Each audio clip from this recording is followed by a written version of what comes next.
dito, Lord Jesus, ay makinig, Lord Jesus. Lord, dalangin ko po na kayo na po yung manguna sa aming gawain ngayong umagang ito. Pinapaubayo ko na po sa inyo kami, Lord Jesus. Ito lamang po ang aking dalangin sa pangalan ni Jesus. Amen. Okay, mas ihanda natin ang ating mga sarili.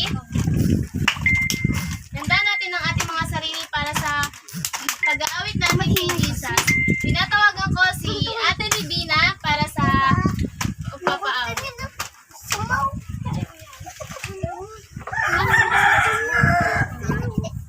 Sige, tumayo po ang lahat. Ay, tayo daw kayo mga bata. Hindi ako sabi. Oh! Masyado naman kasi itong ano eh. Kantayin natin ang mahal na mahal kita, Panginoon. Mahal na mahal kita. Mahal kita, Panginoon. Mahal na mahal kita, Panginoon. Nakatayo na. Nakasayo na rin ako. Kaya naman di kita'y kapalit, pagkat sa piling mo'y langit. Mahal na mahal kita, Panginoon. Mahal na mahal kita, Panginoon. Habang buhay, pagpupulihan niya. Habang buhay, paglilingkod sa'yo. Habang buhay, pag-ibig ko sa'yo. Mahal na mahal kita, Panginoon. Mahal na mahal kita, Panginoon. Kailan may di kita ipagpapalit, pagkat sa piling ko'y langit. Mahal na mahal kita, Panginoon. Mahal na mahal kita, Panginoon. Isang palakpakan niya para kay Jesus. Palakpak na tayo. Masaya ba kayo ngayong araw? Bakit kayo masaya? Hindi ako masaya.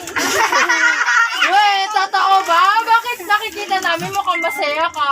Masaya ba siya? Opo! Siyempre, masaya tayo. Ba't ka tumaya po ako?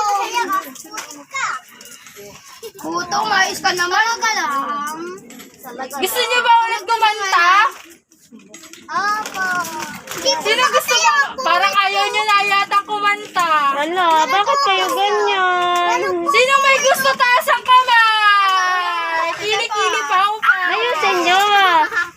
Sige, kakanta ulit tayo ha. Para naman yung mga hindi masaya, sumaya na sila. Para lahat ay masaya. Sige, kanta tayo lang. Masaya ko. Mahal naman. Ang mga ibon. Sino nakakalam nun?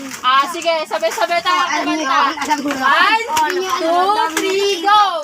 Ang mga ibon Na lumilipad ay mahal ng Diyos. hindi kumukubas. Ang mga ibon na lumilipad ay mahal ng Diyos. Di kumukupas. Huwag ka na malungkot. Oh, Praise the Lord. Ang mga isla na lumalangoy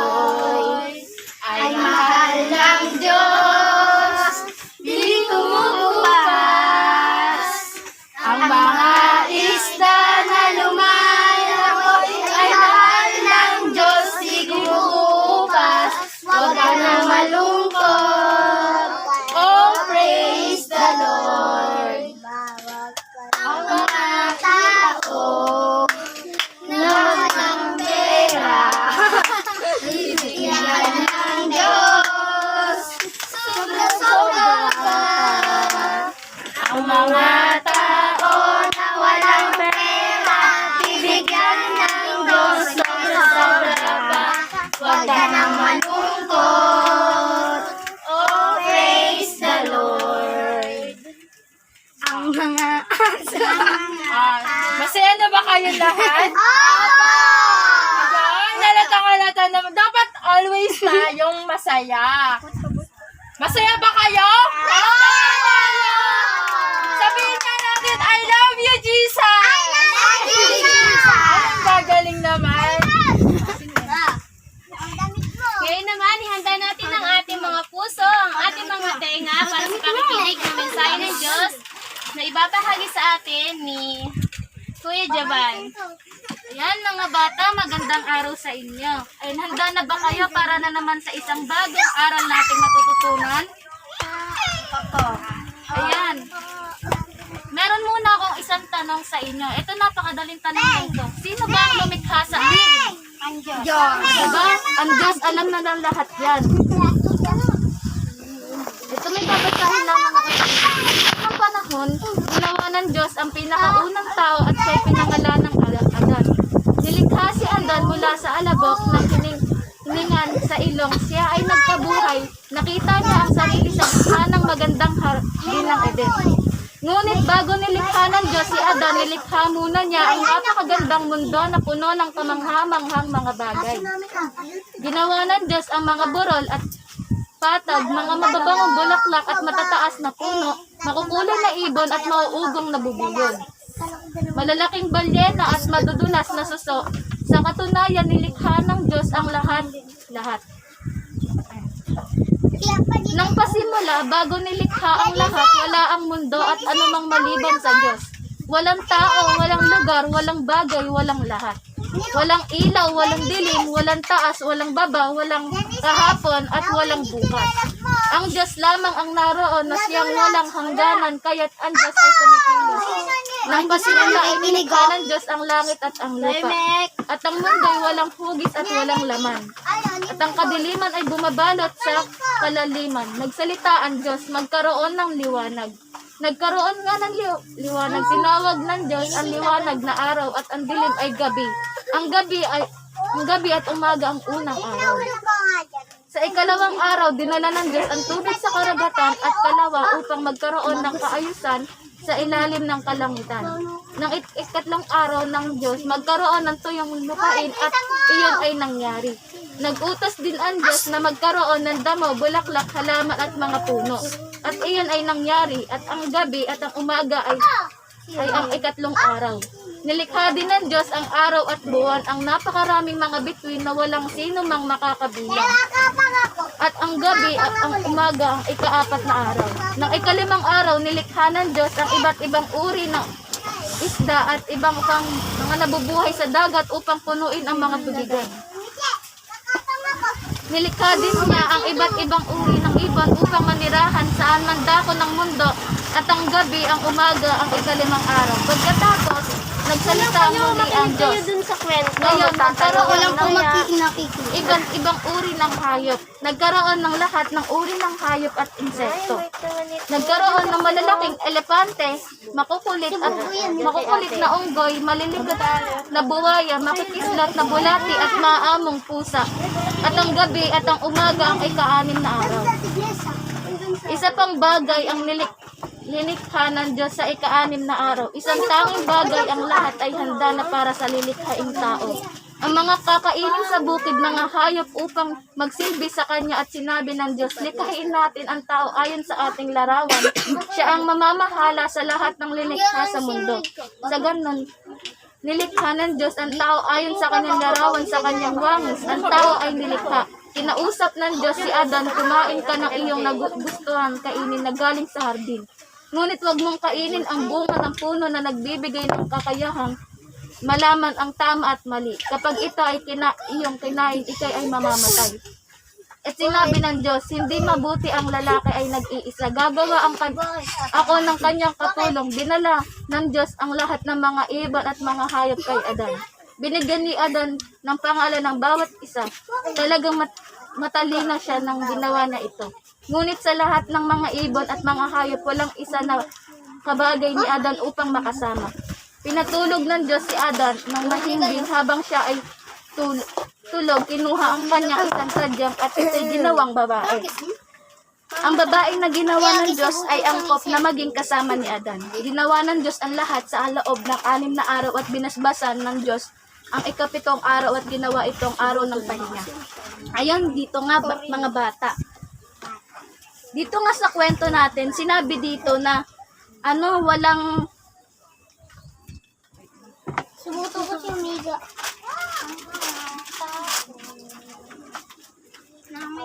Narinig nyo ba yung binasa? ayun sinabi nga dito sa kwento, walang tao, walang lugar, o wala pa yung hugis ng mundo natin. 'Di ba isipin natin, yung mundo natin wala pang wala pang naninirahan kasi hindi pa 'to ginagawa. Tanging Diyos lang yung nabubuhay nun. Ayun, walang ilaw, walang taas, walang baba. Walang mga tao, walang mga hayop. Nang pasimula, nilikha ng Diyos ang langit at ang lupa. At ang kadiliman ay bumabalot sa kalaliman. Nagsalita ang Diyos, magkaroon ng liwanag. Nagkaroon nga ng liwanag, tinawag ng Diyos ang liwanag na araw. At ang dilim ay gabi, ang gabi ang umaga, ang unang araw. Ayun nga, 'di ba? Doon pa lang sa part na yun, sobrang makapangyarihan na ng Panginoon natin. Kasi 'di ba sinabi lang ng Panginoon natin, magkaroon ng liwanag. O nagkaroon na, o tayo, kaya ba natin yun? Sabihin natin, magkaroon ng lupa, magkaroon ng liwanag. Di ba hindi natin kayang gawin yun? Kasi wala tayong kapangyarihan. And sa ikalawang araw, dinala ng Diyos ang tubig sa karagatan at kalawaan upang magkaroon ng kaayusan sa ilalim ng kalangitan. Ayun, yung tinutukoy dito, ayun nga yung mga natin, yung mga anyong tubig natin. Ano ba yung mga anyong tubig natin? 'Di ba yung mga ilog, mga sapa, mga dagat. Ang ginawa ng Diyos doon, dinala ng Diyos ang tubig sa karagatan at kalawaan upang magkaroon ng kaayusan. Ayun. Nang ikatlong araw, sinabi ng Diyos, magkaroon ng tuyong lupain at iyon ang nangyari. Nag-utos din ang Diyos na magkaroon ng damo, bulaklak, halaman at mga puno. Ayun, yung mga damo natin, yung mga puno natin, ang Diyos ang lumikha niyan. Sinabi lang yan ng Panginoon natin, pero biglang nagkaroon na, diba? Sobrang powerful ng Panginoon natin. Kung may isip natin, grabe yung kapangyarihan niya, doon pa lang sa, paglikha niya ng liwanag, diba? Paglikha niya ng araw, doon pa lang, paano ba kaya, nasa pa lang tayo? Nasa ikatlong araw pa lang tayo ng paglikha ng Diyos, pero doon sa loob ng ikatlong araw na yun, napakagaling na ng ipinamalas ng Panginoon natin, di ba? At ayun ang nangyari, at ang gabi, ang umaga, ikatlong araw. Nilikha din ng Diyos ang araw at buwan, at napakaraming mga bituin na walang sino mang makakabilang.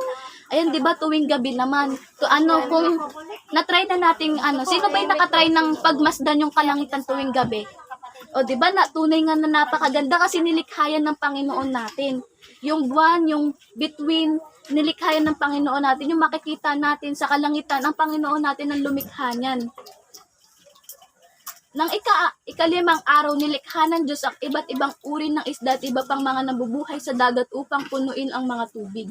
Nilikha din niya ang iba't ibang uri ng ibon upang manirahan sa amang dako ng mundo, at ang gabi at ang umaga ang ikalawang araw. Ito, dito na, nilikha ng Panginoon natin yung mga nabubuhay. Ito yung sa mga isda. Diba, halos lahat naman sa atin nakakita na ng isda, diba? Inuulam pa nga natin, ayan yung bangus, yung tilapia. Diba, pag nakita natin yun, iisipin natin, ang sarap nito. Kasi doon pa lang talaga sa part na din yun, napakagaling din ng Panginoon dito rin sa pangmanirahan sa amang dakot nito. Nilikha din ng Panginoon natin yung mga pusa, hayop, lahat na makikita nating nabubuhay ang Panginoon natin ng lumikha niyan. Pagkatapos nagsalita muli ang Diyos, ngayon magkaroon ng iba't ibang uri ng hayop, nagkaroon ng lahat ng uri ng hayop at insekto. Nagkaroon ng malalaking elepante, makukulit na unggoy, malilikot na buhaya, makikislot na bulati at maaamong pusa, at ang gabi ay umaga, ang ika-6 na araw. Ayun, tapos na halos lahat ng mga nilikhain ng Diyos. Ayun, sinabi na nga ng Diyos na magkaroon lahat ng uri ng hayop. Ayun, doon na pumasok lahat ng insekto, ng mga hayop, lahat ng iisipin natin ng mga hayop. Magbigay nga kayo ng isa-isang mga hayop na gusto natin. Ikaw, ano bang gusto mong hayop? Pusa ba? Aso ba? O ikaw? Pusa daw. Oh, ang Panginoon natin, iisipin pa lang natin yung mga paborito nating hayop. Nilikha na yan ng Panginoon natin. Ayan. Isa pang bagay ang lilikha ng Diyos sa ika-6 na araw. Isang tanging bagay ang lahat ay handa na para sa lilikhaing tao. May mga kakainin sa bukid, mga hayop upang magsilbi sa Kanya. At sinabi ng Diyos, likhain natin ng tao ayon sa ating larawan. Siya ang mamamahala sa lahat ng nilikha sa mundo. Sa ganoon, nilikha ng Diyos ang tao ayon sa Kanyang larawan, sa Kanyang wangis. Ang tao ay nilikha.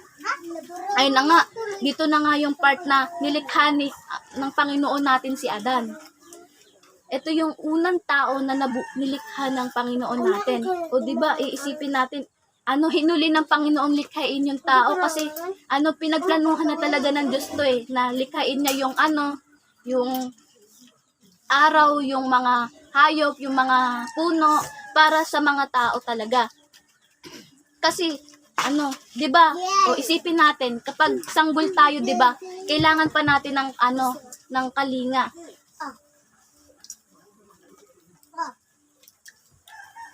Ay nilikha na nga ng Diyos ang tao. Ito nga si Adan.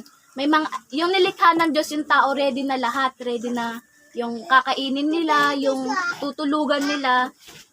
Ayun, kinausap ng Diyos si Adan, kumain ka ng iyong nagugustuhan kainin na galing sa hardin. Ngunit huwag mong kainin ang bunga ng puno na nagbibigay ng kakayahang malaman ng tama at mali. Ano yung pinagbawal ng Panginoon natin na kainin ni Adan? Ayun yung puno ng nagbibigay ng kakayahang malaman ng tama at mali. Ayun, 'di ba? Kung iisipin talaga natin, pwede kainin lahat ni Adan doon sa loob ng hardin, wag lang kakainin niya yung bunga ng puno na nagbibigay ng tama, kakayahang malaman ang tama at mali. Ayun. Kapag ito ay iyong kinain, ikaw ay mamamatay. Ayun. 'Di ba yung sinabi ng Panginoon, kapag kinain daw to ni Evan, siya ay mamamatay. At sinabi ng Diyos, hindi mabuti ang lalaki ay nag-iisa. Gagawa ako ng kanyang katulong. Dinala ng Diyos ang lahat ng mga ibon at mga hayop kay Adan. Ayun, nakita nga ng Diyos na nalulungkot si Adan kasi mag-isa lang siya, di ba? Yung mga kasama niya puro hayop, tapos nag-iisa lang siyang tao. Ayun, nakita ng Panginoon natin, ng Diyos natin na nalulungkot si Adan. Kaya sinabi ng Diyos natin na hindi mabuti na nag-iisa si Adan. Kaya tinawag ng Panginoon natin yung lahat ng mga hayop at binigyan ito ni Adan ng isa-isang mga pangalan, 'di ba? Ang dami nating hayop tapos isa-isang binigyan ni Adan yun, mag-isa lang siya nagbigay ng pangalan sa mga hayop na yun. Ayun, binigyan ni Adan ng pangalan ang bawat isang. Talagang matalino siya nang ginawa niya ito. Ngunit sa lahat ng mga ibon at mga hayop, walang isang kabagay ni Adan upang makasama. O ayun, sinabi nga dito, walang dun sa mga ibon, sa mga hayop, sa mga pusa, sa mga aso, sa mga walang nakita si Adan na nakakabagay sa kanya. Walang nakita yung Diyos na bagay kay Adan para makasama. Kasi syempre naman, 'di ba, isipin natin tao si Adan. Pero makakasama niya, 'di ba? Mga hayop, 'di ba? Kaya pinatulog ng Diyos si Adan ng mahimbing. Habang siya ay tulog, kinuha ang kanyan isang tadyang at ito'y ginawang babae. Ang babae na ginawa ng Diyos ay angkop na maging kasama ni Adan. Ito na nga, dito na nga dinilikha ng Diyos si Eva. Ayun pinatulog nga daw ng Diyos si Adan para likhain ng Diyos si Eva. Ayun, at nakakita na nga ang Diyos na pwede makasama ni Adan kasi pareha silang tao, magmamatch sila. Ginawa ng Diyos ang lahat sa loob ng 6 na araw at binasbasan ng Diyos ang ika-7 araw at ginawang itong araw ng pahinga. O, di ba mga bata, kung iisipin talaga natin, ginawa ng Panginoon sa loob lang ng 6 na araw. Di ba nga tayo, hindi tayo makagawa ng modules natin sa loob ng, hindi natin magawa yung modules natin sa loob ng 1 araw lang. Kailangan ng mga 2 araw pa, mga 3 araw pa. Pero ang Panginoon, napakagaling niya. Ginawa niya yung mundo natin sa loob lang ng 6 na araw. Kaya ayun mga bata, doon na po nagtatapos ang ating kwento. Naintindihan niyo ba yung kwento ni Kuya Jaban? Opo! O sige nga, magtatanong ako sa inyo. Ano yung nilikha nung unang araw? Di ba sabi ni Kuya Jaban, ika-6 na araw daw, nilikha ng Diyos ang buong mundo kasama yung tao. O, unang araw, pangalawang araw, pangatlo, 4, 5, 6. O, ano yung nilikha ng Diyos sa unang araw? Ang una. Ano? Langit. Ano una? Langit. Langit at lupa. Ano yung pang-unang araw na nilikha ng Diyos? Hayo. Hayop ba, Kuya Jaban? Ayun, tama yung sinabi ni Sabayon. Ayun, ang unang nilikha ng ayun, yung Panginoon natin yung langit at lupa. Langit at lupa. Ay, sorry. Langit at lupa, ang unang nilikha ng Diyos. O, pangalawang tanong. Ano yung nilikha ng Diyos ng ikalawang araw? Ikalawang araw, kung nakinig kayo, ano yung nilikha ng Diyos ng ikalawang araw? Eman, ikaw, ano? Ay, inom na yung inom dito, kikilig ah. Ikalawang araw, ano yung nilikha ng Diyos? Tubig at lupa. Tubig. Tubig ba? Tubig ba, Kuya Jaban? Kalikasan ba, Kuya Jaban? Basahin natin, sa ikalawang araw, dinala ng Diyos ang tubig sa karagatan at kalawaan upang magkaroon ng kaayusan sa atin. Tubig po. Tubig? Nilagay niyo sa kajaratan. O, nilagay daw ang Nilikha ng tubig. Diyos sa ikalawang araw ang karagatan. Yan. Tama si ate. Ano ba alam mo? Leaves. Ha? Leaves. Leaves. Leaves para dahon. O sige. Ano yung nilikha ng Diyos no? Ay, wag ka dyan. Dito sa upuan. Ano yung nilikha ng Diyos ng ikatlong araw? Ikatlong araw. Wala yata nakikinig. Wala, ano yung nilikha ng Diyos ng ikatlong araw? Ano po yun? Mga bundok. Ang kulit. Bundok. Ako yun dyan ba? Ano yung nilikha ng Diyos ng ikatlong araw? Ayun nga yung mga, ang sabi nga yung mga halaman, mga puno. Oh, di ba tawa? Yan, halaman, mga puno. Yan. Yun yung nilikha ng Diyos ng ikatlong araw. Yan, mga damo. O, ano naman yung nilikha ng Diyos ng ika-4 na araw? Mga bundok. Mga bundok ba? Ano pa? Ano yung nilikha ng Diyos ng ika-4 na araw? Hayop.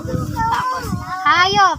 Hayop? Hayop ba? Ayun, tama yan. Iba't ibang uri ng mga hayop. Ayun, nilikha ng Diyos ng ika-4 na araw ay iba't ibang uri ng mga hayop. O, malapit na tayo sa ika-6. Ano yung ika-5 nilikha ng Diyos? Ika-5.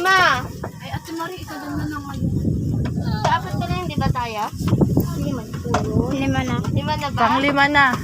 O, ngayon. Panglima na ngayon. O, ano yung ika-5 nilikha ng Diyos? Mga buwan, tapos po, bituin araw. Ana? Yung araw, di ba? Parang kalakanin. Kalawakan na mga. Ano po yun? Wala lang po. Ano yung pang-5 nilikha ng Diyos?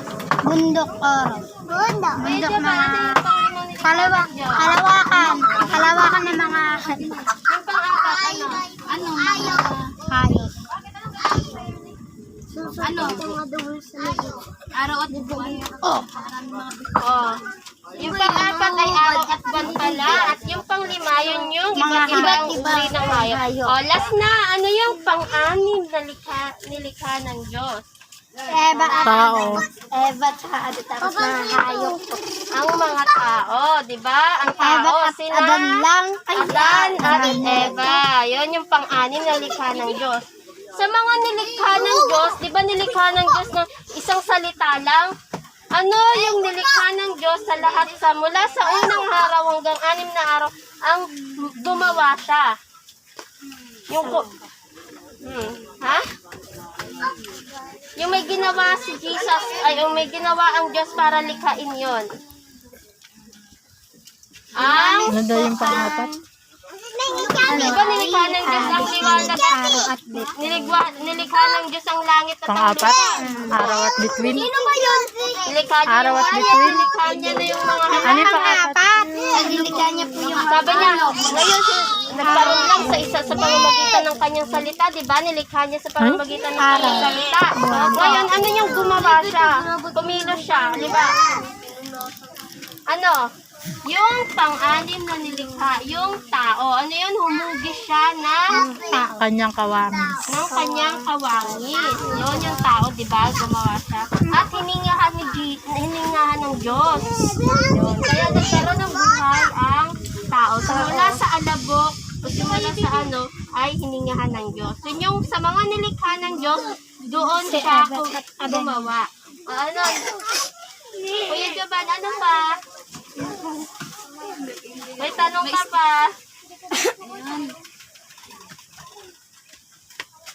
Siguro naman may natutunan tayo, di ba, mula sa araw, pinag-aralan natin ngayon. Opo. Binabalik ko na sa ating Ayan, ba't wala na yung iba? Nasaan na yung iba? Naku. Oo. Si Buto eh. May tanggilas eh. Natuwa ba kayo? Tanggilas ay kung araw sa Sige, tayo ay magtatapos na sa ating gawain umagang ito. nakikita na lang yung mga bundok. Panalangin na. Tumayo po ang lahat para sa panalangin. Dikit natin ang ating mga ulo. Ito nga. Dikit natin ang mga ulo. Dikit natin ang ating mga mata. Ito ang ating mga ulo. Yes, Lord Jesus, maraming salamat po na ginabayan niyo kami ngayong umagang ito. Lord, dalangin ko po na sana sa pagbalik namin dito ay nandito pa rin po sila, Lord Jesus. Maraming salamat po sa mga batang na dito, Lord Jesus, at nakinig sa inyong mensahe. Lord, kayo na po yung bahala sa amin, Lord Jesus, sa pag-uwi, Lord Jesus. Nawa makabalik kami dito, Lord Jesus. Lord, ito lamang po ang aming dalangin sa pangalan ni Jesus. Amen.